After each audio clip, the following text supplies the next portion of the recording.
राधे राधे दोस्तों। ईश्वर आप सभी की सभी मनोकामनाएं पूर्ण करे और आप सभी को स्वस्थ और खुश रखे। चलिए कहानी शुरू करते हैं। हमारी आज की कहानी का शीर्षक है बड़ी बहू। शाम के ठीक 6 बजे थे। घर के आंगन में सूरज की किरणें बिखरी हुई थीं, पर रसोई से उठती महक अब तक नहीं आई थी। सावित्री देवी, जो हमेशा कुछ न कुछ शिकायत करती रहती थीं, आज भी वही कर रही थीं। सोफे पर बैठी, आंखों में शिकायतों का पहाड़ और जुबान पर तानों की बौछार। इस घर में तो कोई काम वक्त पर होता ही नहीं, और ये सब किसकी वजह से है? हमारी कामचोर बहू की वजह से। आराम से बैठी रहती है महारानी, जैसे कोई मेहमान हो। उन्हें सुनकर पास ही अखबार पढ़ रहे विनोद जी बोले, अरे भगवान, सुबह से देख रहा हूं आरती एक पल को भी बैठी नहीं है। खाना बनाना, मेहमानों के लिए तैयारी, बच्चा संभालना, सब कुछ तो कर रही है बेचारी अकेली। तुमसे मदद मांग भी ले तो सुनाने लगती हो। कम से कम इज्जत से बात तो कर लिया करो। सावित्री देवी भड़क गईं। मदद मैं करूंगी, और वो भी बहू के रहते? क्यों जी, बहू को आरती करवाने के लिए लाए थे क्या? अगर मैं ना बोलूं ना तो ये घर ढह जाए, और आप तो जैसे उसके वकील बन गए हो। विनोद जी ने अखबार मोड़ा, आंखें बंद की और थके हुए स्वर में बोले, बस भगवान, अब और नहीं। शांति चाहिए इस घर में। घर में बच्चे हैं, मेहमान हैं, सब कुछ देखकर भी तुम चुप नहीं हो सकती। ऐसा कहते हुए वो उठे और चुपचाप अपने कमरे की ओर चले गए। लेकिन सावित्री देवी भला कहाँ रुकने वाली थी? अरे ओ बहू, रसोई में ही समा गई क्या? चिल्ला चिल्ला कर गला बैठा लिया है मैंने अपना, पर कोई सुनवाई नहीं। तभी आरती भागती हुई, हाथ पहुंचती हुई बाहर आई। चेहरे पर थकान साफ नजर आ रही थी। वो बोली, जी माँ जी बोलिए। बोलूं? कब से आवाज लगा रही हूं, खाने का कोई नामो निशान नहीं।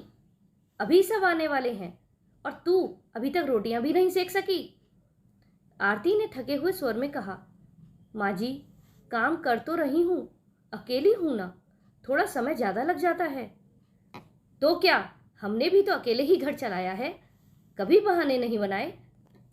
आरती उनकी बात सुनकर चुप रही। उसका बोलना बेकार था।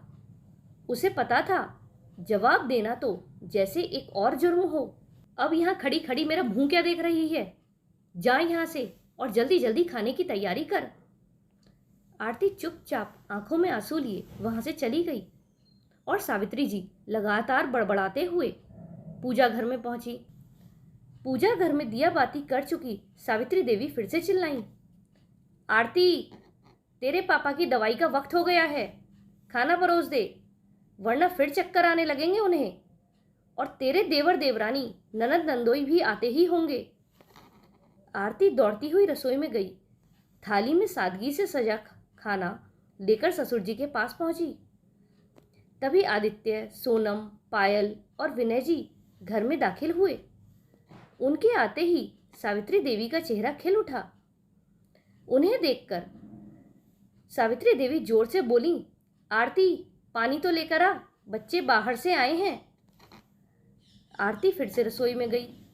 पानी की ट्रे लेकर लौटी तो आदित्य ने मुस्कुराकर पूछा, भाभी, क्या बना है खाने में? बहुत भूख लगी है। भैया, दाल चावल, सूखी आलू मटर की सब्जी, रायता और रोटियां बन रही हैं, आरती ने थके स्वर में कहा था। और मीठा?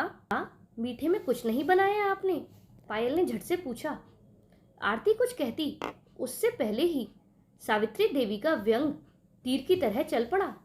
अरे, महारानी में समझदारी होती तो मीठा बनता ना।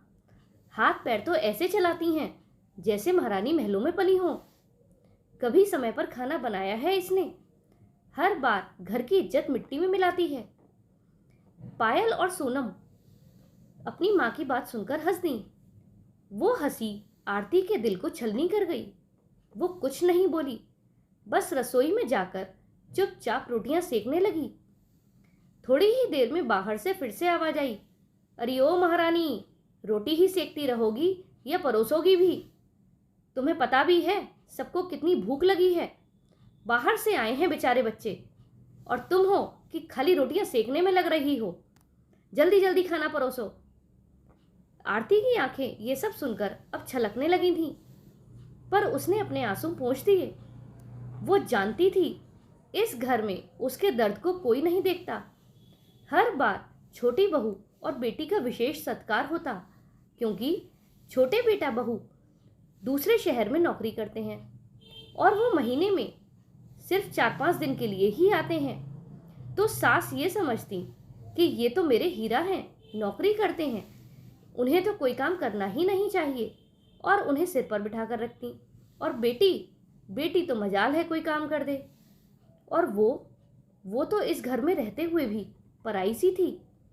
मन ही मन आरती सोचती रही, क्या इस घर में मेरी कोई जगह नहीं? क्या मेरा हर काम सिर्फ एक फर्ज है, प्यार नहीं? अपनी पत्नी की बातें सुनकर विनोद जी बाहर आए और बोले, जब बहू रोटियां सेक रही है तो तुम में से कोई एक जना जाकर खाना नहीं परोस सकता? दिख नहीं रहा तुम लोगों को कि उसका बच्चा भी उसे परेशान कर रहा है? अपने पति की बात सुनकर सावित्री देवी चिढ़ गईं और जोर जोर से बोली, हमारे समय में तो कोई रोटी नहीं परोसता था। हम तो सारा काम अकेले करते थे और कोई नखरा भी नहीं दिखाते थे। आजकल की बहुएं तो बस जरा सी बात हो तो हाथ पर हाथ धरकर बैठ जाती हैं, इनसे कोई काम नहीं होता। तब ससुर जी बोले, ठीक है, तुम नहीं जाओगे तो मैं ही जाता हूँ। सब सुन रहे थे पर कोई नहीं बोला, न बेटी, न बहू और न ही बेटा। सब शांत थे। आखिरकार विनोद जी चुपचाप रसोई में गए। तब आरती ने रोते हुए उनसे कहा, पापा जी, आप क्यों आए हैं?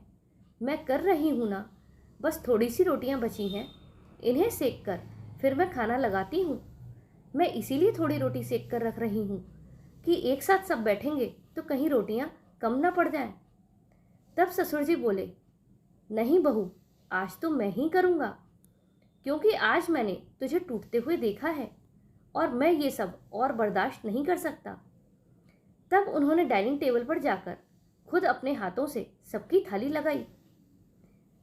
उनको थाली लगाते देखकर उनकी बेटी और बेटा ताना मारते हुए बोले, क्या पापा जी, आपकी बहू तो बड़ी निकम्मी निकली। उसे इतनी भी तमीज नहीं है कि वो बाहर आकर खुद खाना लगाए जो आपको भेज दिया। इस पर ससुर जी बोले कि नहीं बेटा, मेरी बहू तो बहुत काम करती है और मेरी बहुत सेवा करती है, पर क्या है ना, इस घर में हम गिनती के लोग रहते हैं। अब तुम्हारी सास से तो कोई काम होता नहीं, इसीलिए बहू के साथ मुझे ही तो काम करना होगा, क्योंकि तुम सब तो यहाँ मेहमान हो और मेहमानों को अपने हाथ से खाना परोसना मेरे लिए तो गर्व की बात है। आरती अकेली सब कुछ संभाल रही है, इसीलिए मुझे उसकी मदद करनी ही होगी। इतना सुनना था कि सोनम, पायल और सावित्री देवी शर्मिंदा हो गईं। फिर चुपचाप रसोई में आई और बोली, भाभी आप जाइए, आरव को सुला दीजिए, अब हम सब संभाल लेंगे। आरती ने सिर हिलाया, उसकी आंखें भरी हुई थीं। वो बाहर आई तो देखा आरव ससुर जी की गोद में आंखें मूंदे था।